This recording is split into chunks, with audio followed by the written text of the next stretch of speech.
Hi ಎಲ್ರಿಗೂ ನಮಸ್ಕಾರ. Welcome back to my YouTube channel. So ಇವತ್ತು ಮಧ್ಯಾಹ್ನದಿಂದ ವೀಡಿಯೋ ಮಾಡ್ತಾಯಿದ್ದೀನಿ. ಮಧ್ಯಾಹ್ನ ಅಂದರೆ ಸುಮಾರು ಒಂದು 12 ಗಂಟೆ ಹಂಗೆ ವೀಡಿಯೋ ಮಾಡೋಕ್ಕೆ ಶುರು ಮಾಡಿಕೊಂಡೆ. ಸೊ ಬೆಳಗ್ಗೆಯಿಂದ ಬ್ಯುಸಿ ಇದ್ದೆ. ಸೊ ಯಾರೂ ಇರಲಿಲ್ಲ ಮನೇಲಿ, ಹಾಗಾಗಿ ಕೆಲಸ ಸ್ಕೂಲ್ದು ಹೊಲದ ಹತ್ರ ಸ್ವಲ್ಪ ಕೆಲಸ ಎಲ್ಲ ನನ್ನದೇ ಆಗಿತ್ತು. ಸೊ ಇವರೆಲ್ಲ ದೇವಸ್ಥಾನಕ್ಕೆ ಹೋಗಿ ಬಂದಿದ್ದರು. ಅದೇ ನಾನು ನೆನ್ನೆ ನಮ್ಮೂರಲ್ಲಿ ನಾಳೆ ಪರು ಇದೆ ಅಂತ ಹೇಳಿದ್ನಲ್ಲ, ಅದಕ್ಕೆ ಹೋಗಿ ಬಂದಿದ್ರು ಇವರೆಲ್ಲ. ಹೋಗಿ ಬಂದು ಅಲ್ಲಿ ಏನು ಮುದ್ದೆನೋ ಪಾಯಸನೋ ಮಾಡಿದರು ಅಂತ ಅಂತಿದ್ರು.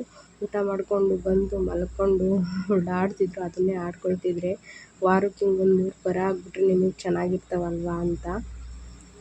ಹಾಗೆ ಸ್ವಲ್ಪ ಗಿಣ್ಣು ಕಾಸಿದ್ದು ನಮ್ಮ ಅತ್ತೆರ ಮನೇಲಿ ಹಸು ಕರು ಹಾಕಿತ್ತಲ್ಲ, ಹಾಗಾಗಿ ಸ್ವಲ್ಪ ಕೊಟ್ಟು ಕಳಿಸಿದ್ರು. ಅದನ್ನು ಅಣ್ಣಂಗೆ ತಂಗಿಗೆ ಎಲ್ಲ ಕೊಡ್ತಿತ್ತು ಅಮ್ಮ. ಹಾಗೆಯೇ ತಂಗಿನ ಬಿಟ್ಟು ಬರೋಣ ಅಂತ ಬಂದೆ ಊರಿಗೆ. ಅಲ್ಲಿ ನಾನು ಅವ್ರ ಮನೆ ಹತ್ರ ಬಂದ ತಕ್ಷಣ ಹೋಗೋದೇ ಅವರ ಗಾರ್ಡನಿಗೆ ಹೋಗ್ತೀನಿ. ಯಾವ್ಯಾವ ಗಿಡ ಹಾಕಿದ್ದಾಳೆ ಹಿತ್ತಲಲ್ಲಿ ಅಂತ ನೋಡ್ತಾ ಇರ್ತೀನಿ. ಇದು ನನ್ನ ಹತ್ರ ಇತ್ತು, ಯಾಕೋ ಹೂವೇ ಬಿಟ್ಟಿರಲಿಲ್ಲ. ಸೊ ನೋಡಿ ಹೊಟ್ಟೆ ಉರಿತಿತ್ತು, ಚೆನ್ನಾಗಿ ಹೂವು ಬಿಟ್ಟಿದ್ದಾವೆ ಅಂತ. ಸೊ ಎಲ್ಲ ಹೂವು ಹಾಕ್ಕೊಂಡಿದ್ಲು ನೋಡಿಕೊಂಡು. ಹಾಗೆ ಸ್ವಲ್ಪ ಹೊತ್ತು ಮನೇಲಿ ಕೂತ್ಕೊಂಡು ಕಾಫಿ ಕುಟ್ಕೊಂಡು ಹಾಗೆ ಅಂಗಡಿಗೆ ಬಂದ್ವಿ. ಅಂಗಡಿಲೂ ಸ್ವಲ್ಪ ಹೊತ್ತು ಕೂತ್ಕೊಂಡು ಮಾತಾಡ್ತಾ ಕೂತಿದ್ದು. ಹಾಗೆ ಅಲ್ಲಿ ಟೀ ತರಿಸಿದ್ಲು, ಟೀ ಕುಡ್ಕೊಂಡು ನಾನು ಮನೆಗೆ ಬಂದೆ. ಸೊ ನಾನು ಇದು ಹೂವಿನ ಗಿಡ ಅದು ಚಿಕ್ಕ ಪಾಟಲ್ಲಿ ಇತ್ತಲ್ಲ, ಹಾಗಾಗಿ ಅದು ಅಷ್ಟು ಹೂ ಬಿಟ್ಟಿರಲಿಲ್ಲ ಅಂತ ಅನ್ನಿಸ್ತು. ಸೊ ಬಂದವಳೆ ಇದೇ ಕೆಲಸ ಮಾಡ್ತಿದ್ದೆ, ದೊಡ್ಡದೊಂದು ಬಕೆಟ್ ಒಡೆದೋಗಿತ್ತು. ಸೊ ಅದಕ್ಕೇ ಇದನ್ನ ಗಿಡನ ಹಾಕ್ತಾ ಇದ್ದೆ. ಎಷ್ಟು ಚೆನ್ನಾಗಿ ಹೂ ಬಿಟ್ಟಿದ್ದಾವೆ ಇಬ್ಬರು. ಅವಳು ಅದರಲ್ಲೇ ನನಗೆ ಸ್ವಲ್ಪ ಕೊಟ್ಟಿದ್ಲು. ಅದು ಎಷ್ಟು ಚೆನ್ನಾಗಿ ಹೂ ಬಿಟ್ಟಿದೆ, ಇದು ಬಿಟ್ಟೇ ಇಲ್ವಲ್ಲ. ಬಿಡ್ತು, ಒಂದು 5-6 ಬಿಡ್ತು. ಸ್ವಲ್ಪ ಸ್ಪೇಸ್ ಇದು ಸಾಕಾಗಲಿಲ್ಲ ಅನಿಸುತ್ತೆ, ಅದಕ್ಕೋಸ್ಕರ ಹೂ ಬಿಡ್ತಿರ್ಲಿಲ್ಲ. ಅದಕ್ಕೆ ಇದನ್ನು ರೀಪಾಟಿಂಗ್ ಮಾಡಿದೆ. ಹಾಗೆ ಇನ್ನೊಂದು ಹೂವಿನ ಗಿಡನೂ ನನ್ನ ಹತ್ರ ಇರಲಿಲ್ಲ, ಅವಳ ಹತ್ರ ಇತ್ತು. ನನ್ನ ಹತ್ರ ಹಾಳಾಗಿತ್ತದು, ಅದನ್ನು ತೊಗೊಂಡು ಬಂದೆ. ಸೊ ನಾನು ನಿಮ್ಗೆ ಇದರಲ್ಲಿ ಒಂದು ಟಿಪ್ಸ್ ಕೊಡ್ತೀನಿ ನೋಡಿ. ಈ ಹೂವಿನ ಗಿಡನ ಬೇರೆ ಪಾಟಿಗೆ ಹಾಕಿರ್ತೀವಿ, ಅದು ತಕ್ಕೊಳ್ಳೋಕ್ಕೆ ಬರೋಲ್ಲ, ಡ್ರೈ ಆಗಿರುತ್ತೆ. ಆವಾಗ ಸ್ವಲ್ಪ ನೀರು ಹಾಕಿ ಆ ಪಾಟಿಗೆ, ಆವಾಗ ಈಸಿಯಾಗಿ ತೆಗೆದು ಬೇರೆ ಪಾಟಿಗೆ ಹಾಕ್ಬೋದು. ಹಾಗೆ ಇದೊಂದು ಗಿಡನೂ ಹಾಕ್ತೆ. ಇದು ತುಂಬ ಇತ್ತು ಮನೆ ಹತ್ರ, ಸ್ವಲ್ಪ ಮೇಂಟೆನೆನ್ಸ್ ಕಮ್ಮಿಯಾಗಿ ಎಲ್ಲ ಹಾಳಾಗೋಗ್ಬಿಟ್ಟಿತ್ತು. ಅವಳ ಹತ್ರ ಇತ್ತು, ಹಾಗಾಗಿ ಇಸ್ಕೊಬಂದು ಹಾಕ್ತಾಯಿದ್ದೆ. ಹಾಗೆ ಇವತ್ತು ನಮ್ಮ ಮನೆ ಹತ್ರ ಸ್ವಲ್ಪ ಯಾವ್ಯಾವ ಹೂವಿನ ಗಿಡಗಳಿದ್ದಾವೆ ಅದನ್ನು ತೋರಿಸ್ಬೇಕು ಅಂತ ಅನ್ನಿಸ್ತು. ಅದೇ ನನ್ನ ತಂಗಿ ಹೇಳ್ತಿದ್ಲು, ಅಲ್ಲ ಕಣೆ ಅಷ್ಟೊಂದು ಹೂವಿನ ಗಿಡ ಇದ್ದಾವೆ, ಅದ್ರದ್ದೊಂದು ವೀಡಿಯೋ ಮಾಡೋದೇ ಇಲ್ವಲ್ಲ ನೀನು, ಮಾಡು ಅಂತ.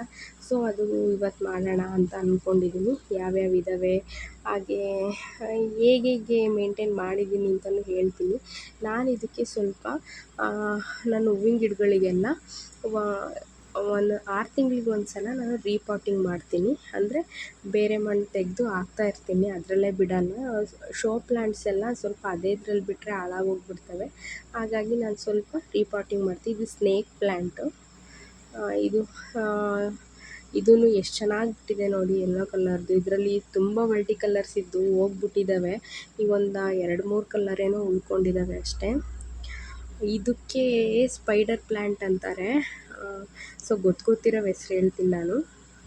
ಇದನ್ನು ತುಂಬ ಚೆನ್ನಾಗಿ ಟೇಬಲ್ ರೋಸು, ಇದರಲ್ಲೂ ಒಂದು 5-6 ವೆರೈಟೀಸ್ ಕಲರ್ ಇದ್ದಾವೆ. ಹಾಗೆ ಇದೊಂದು ಮುಳ್ಗಾಯಿ ಗಿಡ ಹಾಕಿದ್ದೆ, ಚಿಕ್ಕದು ಬಿಡ್ತಾಯಿತ್ತು ಕಾಯಿ. ಇನ್ನು ಇದು ಸುಮಾರು ಒಂದು 15 ದಿನ ಆಗಿದೆ ಅಷ್ಟೇ ಹಾಕಿ. ಹಾಗೆ ಒಂದು ಪಪ್ಪಾಯಿ ಗಿಡನೂ ಇದೆ. ಬರೀ 2 ತಿಂಗಳಿಂದ ಬರೀ ಕಾಯೇ ಆಗಿದ್ದಾವೆ, ಹಣ್ಣೇ ಆಗ್ತಿಲ್ಲ ಯಾಕೋ.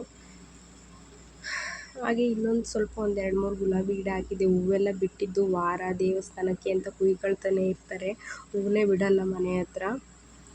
ಹಾಗೆ ಇದು ಇತ್ತು ಮುಂಚೆ, ಹೋಗಿತ್ತು. ಇವಾಗ ಮತ್ತೆ ತಗೊಬಂದು ಹಾಕಿದ್ದೀನಿ, ಚೆನ್ನಾಗಿ ಚಿಕ್ತಿದೆ. ಇದು ಚಿಕ್ಕದಾಗಿ ಹೂವು ಬಿಡುತ್ತೆ, ಇದು ಚೆನ್ನಾಗಿರುತ್ತೆ. ಇದು ಏನು ಸ್ಪೆಷಾಲಿಟಿ ಗೊತ್ತಾ, ನಾನು ವಾಕ್ ಹೋಗ್ತೀನಲ್ಲ ಅಲ್ಲಿ ಸಿಕ್ಕಿದ್ದು ನನಗಿದು ಪುದೀನ, ಅಲ್ಲಿ ಗುಡ್ಡದ ಹತ್ರ ಸಿಕ್ಕಿದ್ದು, ಹಾಗಾಗಿ ತಗೊಬಂದು ಹಾಕಿದ್ದೀನಿ. ಹಾಗೆ ವೀಳ್ಯದೆಲೆ, ಅದು ಯಾಕೋ ಹೋಗ್ತಾನೇ ಇಲ್ಲ. ಇದ್ರ ಬಗ್ಗೆ ವಿಡಿಯೋ ಮಾಡಿದ್ದೀನಲ್ಲ, ಮುಟ್ರೊಮ್ಮನೆ ಗಿಡ. ಸೊ ಇದೊಂದು ಮುಳ್ಗಾಯಿ ಗಿಡ ಚೆನ್ನಾಗಿ ಬಿಡುತ್ತೆ ಯಾವಾಗಲೂ. ಸುಮಾರು 1 ವರ್ಷ ಆಗಿದೆ ಅದು ಹಾಕಿ. ಇದು ವೈಟ್ ಕಲರ್ ರೋಸ್ ಒಂದು. ನಾನು ಬೈದು ಒಂದೊಂದು 2 ಬಿಡಿಸ್ತೀನಿ ಗಿಡದಲ್ಲಿ, ಇಲ್ಲಾಂದರೆ ಒಂದು ಬಿಡಲ್ಲ, ಹಂಗೆ ಖಾಲಿ ಮಾಡಿರ್ತಾರೆ.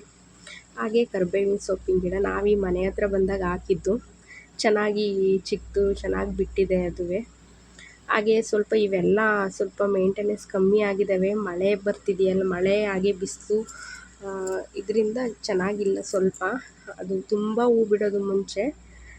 ಹಾಗೆ ಇದೊಂದು ತೊಂಡೆ ಗಿಡ, ಹಾಗೆ ಅವತ್ತು ತೋರಿಸಿದ್ನಲ್ಲ ಇದು ಚಪ್ಪರ ಹಾಕಿರೋದು, ಇದ್ದಾವೆ. ಹಾಗೆ ಅಲ್ಲೆಲ್ಲ ಮುಗಿಸ್ಕೊಂಡು ಅಪ್ಪಾಜಿ ಫೋನ್ ಮಾಡಿದರು ಅಂಗಡಿ ಹತ್ರ ಬಾ ಅಂತ. ಸೊ ಅಲ್ಲಿ ಅಂಗಡಿ ಹತ್ರ ಬಂದೆ. ಹಾಗೆ ಸ್ವಲ್ಪ ನಮ್ಮೂರಿಗೆ ಇವತ್ತು ಮಳೆನೂ ಬಂತು. ಅಂತೂ ಇಂತೂ ದೇವರೆಲ್ಲೋ ಕಂಡುಬಿಟ್ಟಿದ್ದಾನೆ ಅಂತ ಅಂದ್ಕೊಂಡು. ತೀರಾ ಏನು ಬರಲಿಲ್ಲ. ಆಗಿದ್ದು ಮೋಡ ಮತ್ತು ಗುಡುಗಿಗೆಲ್ಲ ತುಂಬಾ ಮಳೆ ಬರಬೇಕಿತ್ತು. ಹಾಗೆ ಬರ್ತಾ ನಮ್ಮ ಆಂಟಿರ ಮನೆ ಹತ್ರ ಹೋದೆ, ಅಂದರೆ ನಮ್ಮ ಅತ್ತೆಯರ ಮನೆ ಹತ್ರ. ಹಸು ಕರು ಹಾಕಿತ್ತು ಅಂತ ಹೇಳಿದ್ನಲ್ಲ, ಕರು ನೋಡೇ ಇರಲಿಲ್ಲ. ಸೊ ಎಷ್ಟು ಚೆನ್ನಾಗಿದೆ ನೋಡಿ. ಅದನ್ನು ನೋಡಿಕೊಂಡು ಮಾತಾಡಿಸ್ಕೊಂಡು. ಆ್ಯಕ್ಚುಲಿ ನಂಗೆ ಪುಟ್ಕರುಗಳು ಅಂದರೆ ತುಂಬ ಇಷ್ಟ. ನಮ್ಮ ಮನೇಲಿ ಯಾವಾಗ ಆಗ್ತಾವೋ ಅನ್ನಿಸ್ತಿದೆ ನನಗಂತೂ.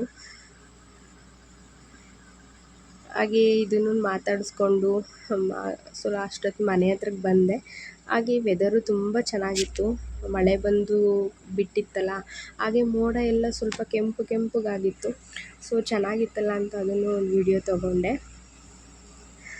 ನೋಡ್ತಾ ಇದ್ದರೆ ನೋಡ್ತಾನೇ ಇರಬೇಕು ಅನಿಸುತ್ತೆ. ಹಾಗೆ ಒಂದು ವಾಕು ಹೋಗಿ ಬಂದೆ. ಎಷ್ಟು ಚೆನ್ನಾಗಿದೆ ನೋಡಿ ವೆದರೆಲ್ಲ. ಎಲ್ಲ ಚಿಂತೆನೂ ಮರ್ತೋಗ್ಬಿಡುತ್ತೆ ಇದನ್ನು ನೋಡ್ತಾ ಇದ್ದರೆ. ಹಾಗೆ ಸಂಜೆಗೆ ಸ್ವಲ್ಪ ಮಳೆ ಬಂದುಬಿಟ್ಟಿತ್ತಲ್ಲ, ಸ್ವಲ್ಪ ಉದ್ದಿನಬೇಳೆ ನೆನೆಹಾಕಿದ್ದೆ ವಡೆ ಮಾಡೋಣ ಅಂತ. ನಾನು ಈ ರೆಸಿಪಿನ ಶೇರ್ ಮಾಡಿದ್ದೀನಿ ನಿಮಗೆ ಸಪ್ರೇಟಾಗಿ. ಸಿಂಪಲ್ ರೆಸಿಪಿ ಅಂತಲೇ ಹೇಳ್ಬೋದು. ಟೇಸ್ಟು ಚೆನ್ನಾಗಿ ಬಂದು, ಆದರೆ ನೀಟಾಗಿ ರೌಂಡಾಗಿ ಬಿಡೋಕ್ಕೆ ಬರಲಿಲ್ಲ. ಸೊ ಪರವಾಗಿಲ್ಲ, ಚೆನ್ನಾಗಿ ಬಂದು ಟೇಸ್ಟ್ ಮಾತ್ರ ಸೂಪರಾಗಿದ್ದಿದ್ದು. ಇದಕ್ಕೆ ಯಾವುದೇ ಸೋಡಾ ಆಗಲಿ ಏನೂ ಹಾಕಿಲ್ಲ ನೋಡಿ, ಎಷ್ಟು ನೀಟಾಗಿ ಬಂದಿದ್ದಾವೆ. ಹಾಗೆ ಸ್ವಲ್ಪ ಇನ್ನೂ ಹಾಲಿತ್ತಲ್ಲ, ತಂಗಿ ಗಿಣ್ಣ ಕಾಯಿಸ್ಬೇಕು, ಕೊಟ್ಟು ಕಳಿಸ್ಬೇಕು ಅಂತ ಅಮ್ಮ ಕಾಯಕ್ಕೆ ಇಟ್ಟಿದ್ರು. ಹಾಗೆ ಇಲ್ಲಿಗೆ ವಿಡಿಯೋನ ಎಂಡ್ ಮಾಡ್ತಾಯಿದ್ದೀನಿ. ಸೊ ಲೈಕ್ ಮಾಡಿ, ಶೇರ್ ಮಾಡಿ, ಸಬ್ಸ್ಕ್ರೈಬ್ ಮಾಡ್ಕೊಳ್ಳೋದಂತೂ ಮರಿಲೇಬೇಡಿ. Bye friends.